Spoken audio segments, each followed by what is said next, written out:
ìgbà tó ti jẹ́ pé dídé báyìí ni ti wí adé mo tún dé náà nù bí ìṣe mi àbẹ̀fẹ́ ọ̀kín ọmọ lójú olódùmarè o. nínú òfin nínú ọ̀la àtọmọ pàǹdọ̀rọ̀ dàgbà nínú pákápáká táwọn gbé yọrí ibi tẹ́lẹ̀dùá ló ń mú wa lọ amọ̀mọ́nà ibẹ̀ pọ́n o. ọ̀tá tó bá lóun ó ṣe alórí olódùmarè ní bá bínú òkúta ìdìgbòlù ló fẹ́ forí sọ̀hún bí àsọtẹ́lẹ̀ mi jọ́wọ́ níyìn tó ráwa ṣe ẹ̀tọ́ bá kò ní àti ìmẹ́yẹ. ìmúra amẹ́ríkà tèmi ọlọ́run jẹ́ òun mí ògo ni forúkọ rẹ o.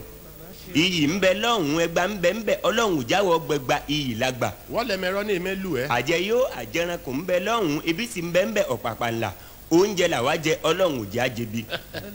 family house ń bẹ lọ́hùn odidi ilé apartment ń bẹ fún mi rẹ́ǹtì omúlẹ̀sì kúnbẹ̀ òtútù ní pẹ̀lú míì sí gbangba òde àríbidé sí lolúwa ṣèmi àbẹ̀fẹ́ ń omúlẹ̀sì kalẹ̀ ń bẹ image maker ń bẹ lọ́hùn image breaker ń bẹ tí fànánú bá ń tó dùn jẹ́ kó wá wọn gbìyànjú àmọ́ láì ṣòkò láì ṣe làálàá image maker ló borí ní nkí àti a image breaker òrókọ tí a ṣe lọ́sẹ̀ wọn ò rógo tiwa bàjẹ́ wọn ò ríràwọ̀ tàwa fọ́ọ̀kàn ó ṣe ọlọ́run lábùtúkà inú omi gbóná lọ́ba àmì èdò àṣẹmi olúgbénga adébóyè àbẹ̀fẹ́ tó ń jẹ fún wọn tán kókó àmàlà ní jẹ́ bẹ́ẹ̀ bó ti pẹ́ inú omi gbóná tó pẹ̀lú ìdààmú dààbò látọwọ́ orógùn bẹ́ẹ̀ bá tún fọ́ kókó àmàlà wò dáńfólẹ̀ bẹ́lú bọ́nú ẹ̀ nǹkan kan ò mu ojú wa torógùn ó tomi gbóná ojú tí kòkó ó ti gbakọ lójú àwọn abẹ́sí awo àtògúnjìmí tí ń lébù orí adé lọ́lọ́run ṣíá ọ̀tá mi ojú tì ọ́ o ojú ti tàwáyé ọmọ ọlọ́ta ìlèbí ọmọ olókun àtàgbọ́n ọmọ àgbọ̀n yìí ń jó níyìn ó gbàgbé pé oore ń bẹ nínú ibi sì pọ̀ nínú oore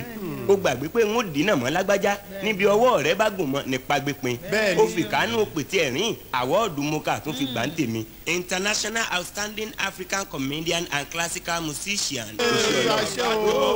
ǹjẹ́ mo dé ń wò pé kólókó ọmọ àròkọ ohun ọlọ́nà ọmọ yẹ̀nà o kí wọ́n kà jẹ́ ń ṣe tán náà àbẹ̀fẹ́ ọ̀kín omi tẹ́rẹ́tẹ́ tólúwa ní ó mọ̀ dìbú àgbàrá òjò tí bánijà tó ń gbàtà ẹni lọ ọmọ ajéku asímọ̀yàn gítà tó ṣe bí ọta ológbòjò ẹ̀sà ògbín àbá àbùrà lórí fẹ̀gẹ̀jẹ̀ ẹbẹ̀ kan ní wọ́n wàá bẹ̀wọ̀ ọlọ́run ń tí n ò fi ní mọ̀ ọlọ́run alágbára mọ́jẹ́ ó ṣe mí o fi yé gbogbo ọ̀tá mi kó kì í ṣẹgbẹ́ bàbá wọn èmi mo wá tó yé èmi mo dà báyìí ẹ̀mí ìgbéraga àti tìjọra ẹni lójú ní jẹ́ bẹ́ẹ̀ mọ́jẹ́ ó bà lé mi o kò bá ti fọ́ mi nẹ̀ problem for encouragement nùkàn rọrọ mi kẹdẹ ní lórúkọ òdèdè orí mu kárílẹ̀wé baba god ṣìkó kẹdẹ gbọ́n sọ̀hún bó ti ń ṣe níre pẹ̀lú mi ní kò máa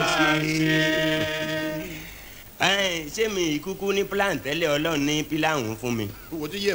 lára àwọn plan rẹ̀ tó múṣẹ fún mi lámẹ́ ní kí wọ́n máa wá fọkọ̀ afẹ́bọ̀ bẹ̀nẹ̀ gbọ̀lọ̀jọ̀ àbúrò rélùwé tí wọ́n pè ní stretch limousine kán máa wá fi lù mí káàkiri káwọn òyìnbó tá ń pọ́nlé ọmọ wa pọ́n èmi náà lé bá ń ṣílẹ̀kùn ọkọ̀ bá ń nu bàtà bá ń po tíì bá ń gbọ́n bẹ́ẹ̀dì bá ń gbẹ́rù tí n ò sì jù báyìí lọ lápá tún lápá sí salutation ló gbàjọba Prince Benga hi Benga comedian Benga give me a job Benga Benga you welcome Benga Benga Benga wọ́n fẹ́rẹ̀ lè mọ ya mi lẹ́sẹ̀ wọn pé mo fẹsẹ̀ ara mi rìn níbi tí rìn bá gbé wáyé tí n ò sì jù báyìí lọ mo wá gbójú wòkè mo rántí àsọtẹ́lẹ̀ mi inú àwo wa Discovery tí mo ní yọ wọlá ọlọ́run níjọ́ kan bẹ́ẹ̀ bá rántí mo lágbà wà dá wa àtòrin wa ìdélùú òyìnbó kákàlélúyà mẹ́ta léde gẹ̀ẹ́sì tàfi kéńjọ́ náà lọ́hùn ń wá rún fáyọ̀mọ́ àfọ́pẹ́ ǹjẹ́ gbogbo ẹ̀yin olólùfẹ́ mi àtẹ̀yìn tẹ́ ẹ̀ fẹ́ràn mi tọ́lọ́nkàn fọ́ọ̀sì mi lé lórí iwájú lọ́pọ̀ ẹ̀bì tí gbogbo wọn mọ̀ rí sí àmì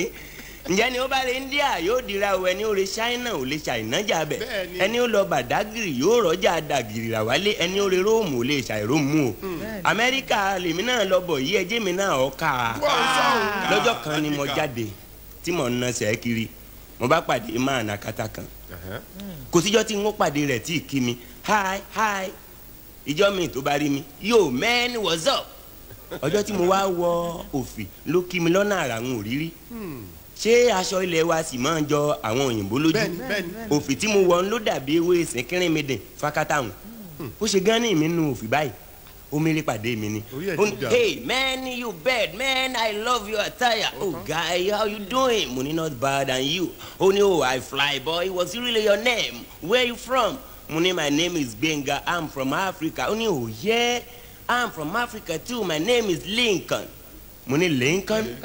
You mean Abraham Lincoln? Only now? I mean Lincoln. Money, can you spell it? Only oh, sure. Lekan. Money, God do. That is Lincoln. Only yeah. Lincoln ori mortgage. Money, ori what? can you please spell the last name? Ó ní yọ ORIMOGUNJE. Mo gbé that is Orimogunje. You are Lekan Orimogunje. Ó ní oh boy you bad man, you stupid dope. You got it right, man. You still have that accent. You really bad. You a man. You drive me crazy. You a man. Gbogbo you bad, you stupid dope. Don't win. Oh, pọ́n mi nù lédè àkàndá. Ó ti pọ́n mi tán kò kú bí kan báwọn. Mo ní Mr. Lekan Orimogunje, how long you been here? Ó ní 34, 35 years. Mo ní 34, 35. You build a house home? Ó ní now.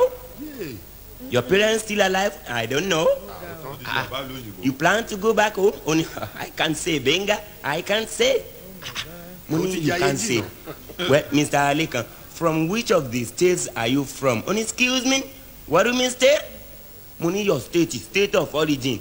Only come on, no, Benga, you kidding me? You think I forgot home? Nothing like that, man. I still remember vividly. I'm from Western region. Money ye paripa Western region ke. Láyé ìgbà tójú ń bẹ lórúnkún nu. Money asara wala we yo koloko. Irú rẹ̀ ó sì pọ̀ káàkiri ayé báyìí o. Kí ni kí n ṣe? Ẹ̀mí mi ni kí n kọrin kí n fi ṣí létí. Mo bá kú lanu kó tó wẹ̀ lórí ìbá bọ́ sí lẹ́nu pé.